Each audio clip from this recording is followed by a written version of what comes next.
What's up, everyone? Welcome back to the Dine Sports YouTube page, where today we're going to be breaking down some March Madness action. Odds are you are busy filling out your brackets, whether it's for the men's or the women's side, for the big dance coming up this year. And there's no event quite like the NCAA tournament where your bracket can quite literally go up in flames after the first slate of afternoon games wraps up. So, in an effort to think with our head and not with our heart, we turn to the machines to see what they churn out for their 2024 March Madness bracket, as we asked ChatGPT to try and predict who's going to be cutting down the nets when all is said and done on Monday, April 8th. So, the first thing we did was hopped over to ChatGPT and asked it a simple question: who will win the men's 2024 NCAA basketball championship? And naturally, it broke the system. Of course, it wasn't going to be this easy, so we had to get a little bit more specific with our questions. So we fired back based on the results of the 2023-24 NCAA Men's Div 1 basketball regular season, conference tournaments, and 2024 NCAA tournament seeding, who is most statistically probable to win the tournament. Unfortunately, that yielded more generic statements about team performance, strength of schedule, player injuries, and that the tournament itself is unpredictable. Next, we figured, well, let's just plug in some of the betting odds and see what the system spits out. So we gave ChatGPT the Vegas odds for all 68 teams competing in March Madness this year and asked it which teams were most likely to advance, only to have ChatGPT essentially power rank every single team in the exact order that the sportsbooks had them favored at. Clearly, this wasn't going to work without putting up some guardrails on this experiment, so we went back to the drawing board and determined we needed to get some data of our own before we could continue. So we hopped over to cbssports.com and decided to run some experiments of our own. There, you can get their system to actually auto-fill out your brackets based on top seeds, user favorites, historical randoms, completely randoms, or you can help fill things out with the expert opinions of some of their site contributors. For our scenario, we ended up choosing historical random, which actually bases its historical percentages of different seed numbers advancing in an effort to try and capture some of the madness that is the men's March Madness tournament. We ran the simulation 100 different times and recorded the data to see which teams were most likely to advance to the Sweet 16, Elite 8, Final 4, and ultimately win it all. While the system obviously loved its number one seeds, Boilermaker fans will be thrilled to learn that 21 times out of 100 simulations, Purdue emerged victorious as your national champions in 2024, followed closely behind by UConn at 17, Houston at 14, and North Carolina at 9. The team who won it all the most times as a non-number one seed was Tennessee, who ended up winning 7 times out of 100 scenarios. Armed with the results of our 100 simulations, we figured we were in a better spot than we were before to try and get ChatGPT to fire out some tangible results for us. But knowing the unpredictable nature of robots, we decided we should probably get some more information to help this thing model out some actual results. So we did a little research and discovered some stats that we were confident the AI program would be interested in factoring in when it made its computations. One of the ones we came across was that over 95% of March Madness national champions have had the following 2 qualifications in the past 21 years. If you're asking yourself, why are we going over the past 21 years? Well, keep in mind that 2020's tournament was canceled due to the COVID-19 pandemic. Of the last 20 nationally crowned champions, 95% of them have ranked 21st or better in adjusted offensive efficiency. The only outlier for that, 2014's UConn Huskies. On the other side of the ball, 95% of winners ranked 37th or better nationally in adjusted defensive efficiency margin, and 100% ranked 44th or better. The lone outlier there was in 2021 when Baylor won it all. These were some pretty significant factors, so we immediately turned our attention to going and grabbing those numbers for all 68 teams competing in this year's event.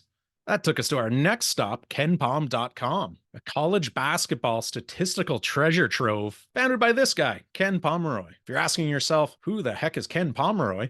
All you need to know is that he created the website and the statistical archive that is KenPom.com. His website includes college basketball ratings, statistics for every NCAA men's Div 1 basketball team, and has archives dating all the way back to the 2002 season with advanced models that factor in more than just the final score dictates. In short, he's the guy that a lot of the bookies turn to before setting their lines in an attempt to separate the contenders from the pretenders when it comes to March Madness. You've never heard of the term adjusted offensive or defensive efficiency ratings. In short, Ken Pom is essentially the godfather of this movement here, as he's created a formula to calculate a team's adjusted offensive efficiency and adjusted defensive efficiency metrics. Essentially, the metrics are primarily based on the amount of points a team scores per 100 possessions, with some additional variables factored in to adjust for opponents' strengths and weaknesses.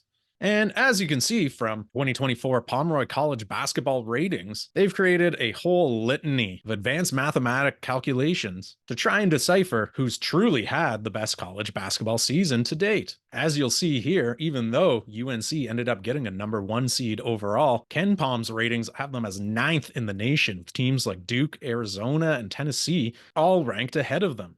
Even #4 seed Auburn seems criminally underrated heading into the tournament based on Ken Pom's formulas. Now armed with 100 simulations of historical data based on how each seed in the tournament has historically performed, knowing what criteria makes a national champion, and with the offensive and defensive efficiency ratings for all 68 participating teams, we went back to ChatGPT to throw some numbers at it to see if it could finally make sense out of the questions we were asking it.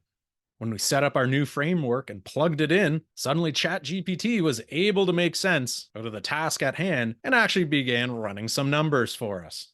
Now, because of the unprecise nature that is human activities, or maybe even just user error on our end, because hey, let's face it, we're not computer programmers here, we're sports guys.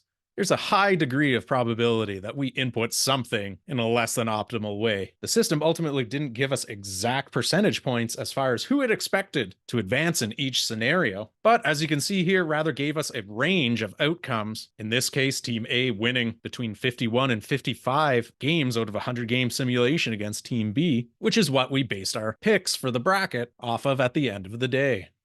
Now that we were finally getting answers, we could head back to our bracket and just simply plug in the data for each matchup and see which team the system liked to move on. Starting in the East, there were a wide range of outcomes, with AI ultimately saying that they thought one team would emerge victorious in almost every scenario, such as UConn taking on #16 Stetson, to more closely contested matchups, such as #8 FAU taking on Northwestern for the right to take on the Huskies in the next round. All in all, this resulted in a whole lot of data input and then run simulation requests submitted to ChatGPT, but at the end of the day, it gave us winners for each matchup that it thought would play out based on the data that we gave it.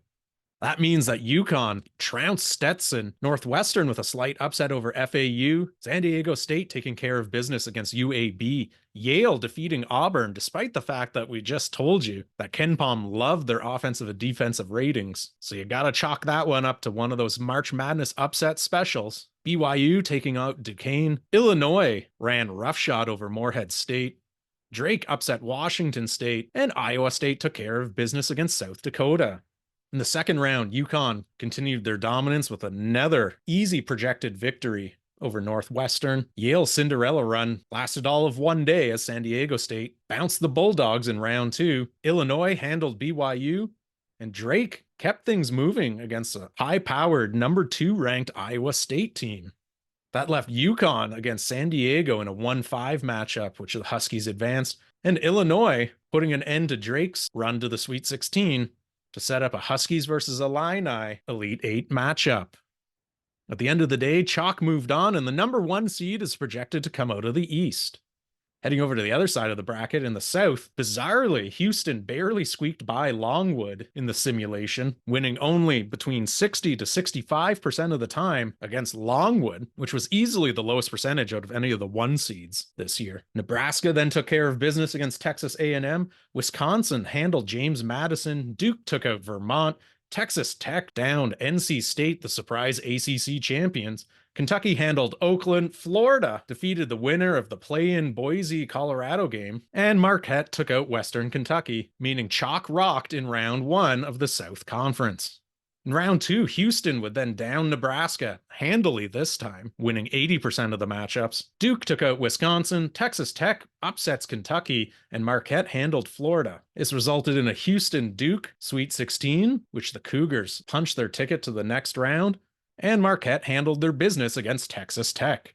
In the end, Houston would take care of number 2 Marquette to punch their ticket through to the Final Four, with all of their projected simulations actually being easier than what they faced in round 1 against Longwood. So if you're taking anything from this model, take the 23.5 points that Longwood is currently getting, because apparently they're going to give Houston all they can handle in round 1.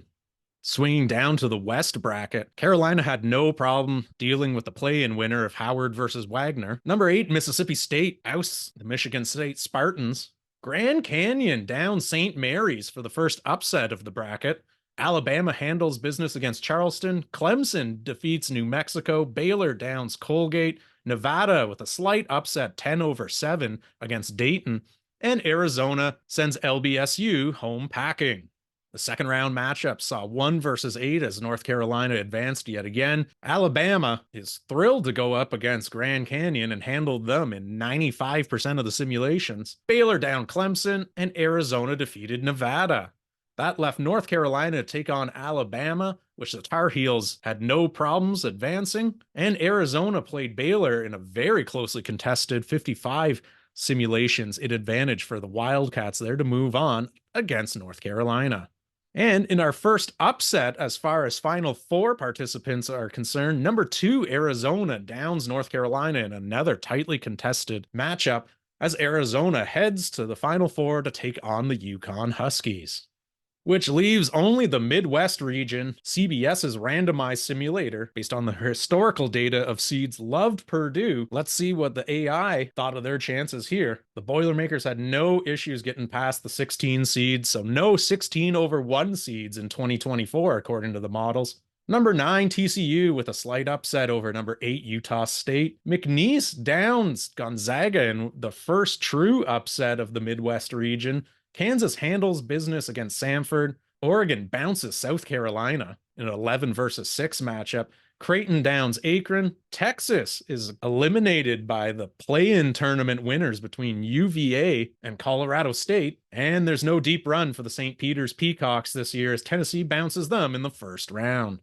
Round 2 sees Purdue move on easily over TCU. Kansas ends the McNeese State run with what's projected to be a lopsided victory. Creighton eliminates the Ducks in an all-bird mascot showdown. And the winner of the play-in tournament keeps rolling with an upset win over number 2 Tennessee, who, if you remember, was the CBS system's favorite team that wasn't a number 1 seed to win it all. The Sweet 16 saw Purdue and Kansas in a dream matchup that Purdue narrowly escapes with a victory. Creighton handles the UVA Colorado State play-in tournament winner in 75% of the simulations, which sets up a Purdue-Creighton Elite 8. And oh no, the Boilermakers fizzle out early yet again. Creighton taking this one in 60/100 simulations, and the Boilermakers go home early. Which sets us up with a UConn versus Arizona and Houston versus Creighton Final Four, where the Huskies take care of business in 65/100 simulations against the Wildcats, and Creighton by the skin of their teeth in a 51-55 range of outcomes. Creighton upsets Houston to move on to the national championship game against the UConn Huskies. Number 3 Blue Jays Cinderella story all the way to the championship. But when all was said and done, the model loves UConn to go out and repeat as 2024 champions. They run it back to back in 60-65% of simulations against Creighton. The robots love the Huskies to win it all on April 8th. So there you have it. That's what the machines think are going to happen. Who knows whether they're right or wrong? Base some of your picks off it. Don't ignore it completely. Pick based on jersey color, flip a coin, whatever works for you. Just don't forget to hit that subscribe button down below.